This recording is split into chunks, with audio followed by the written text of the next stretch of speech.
जय जिनेन्द्र। मैं नेहा जैन जैन पाठशाला में आप सबका स्वागत करती हूँ।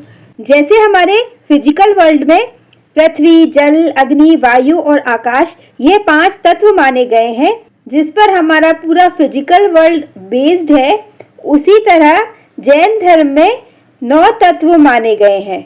ये 9 तत्व हैं जीव, अजीव, पुण्य, पाप, आश्रव, संवर, निर्जरा, बंध और मोक्ष। कहीं कहीं पर 7 तत्व माने गए हैं। पुण्य और पाप को आश्रव तत्व में या बंध तत्व में सम्मिलित कर लिया जाता है। इस तरह से कहीं कहीं पर 7 तत्व भी माने गए हैं। तो आज हम इन 9 तत्वों में से 3 तत्व आश्रव, संवर और निर्जरा को समझेंगे। सबसे पहला है आश्रव तत्व। आश्रव यानी कि कर्मों का आना और हमारी आत्मा से जुड़ना। इसके बाद दूसरा है संवर। संवर यानी कर्मों के बंधों की प्रक्रिया को रोक देना, यानी कि वे क्रियाएं जिनसे हमारे नए कर्म नहीं बनते हैं उन्हें संवर कहते हैं। इसके बाद तीसरा तत्व है निर्जरा।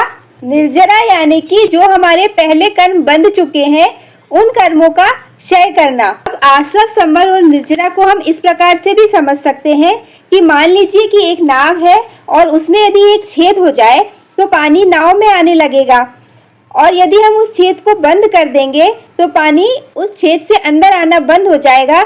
लेकिन जो पानी नाव में भर गया है उसको तो हमें हाथ से ही बाहर निकालना पड़ेगा।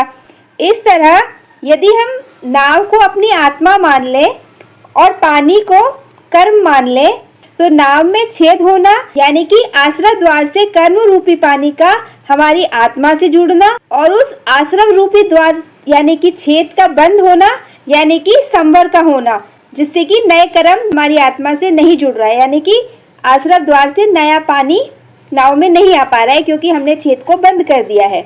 लेकिन जब तक आश्रव द्वार यानी कि जब तक वो छेद खुला था तब तक तो पानी आ ही रहा था, तो वो पानी तो नाव में रहेगा ही। तो ये हो गए पहले से संचित किए हुए कर्म, जिनको हमें हाथ में भर भर के नाव से बाहर निकालना पड़ेगा। तो ये जो क्रिया है ये निर्जरा की क्रिया है। तो इस तरह हम आश्रव, संवर और निर्जरा को समझकर आश्रव से अपने आप को बचा सकते हैं और संवर और निर्जरा के द्वारा अपने कर्मों का क्षय कर सकते हैं। आश्रव, संवर और निर्जरा को डिटेल में समझने के लिए नीचे दिए गए रिलेटेड वीडियो को देखें और इसे पूरी तरह से समझें। वीडियो इन्फॉर्मेटिव लगा हो तो प्लीज़ मेरे वीडियो को लाइक, शेयर और चैनल को सब्सक्राइब कीजिएगा। धन्यवाद। जय जिनेन्द्र।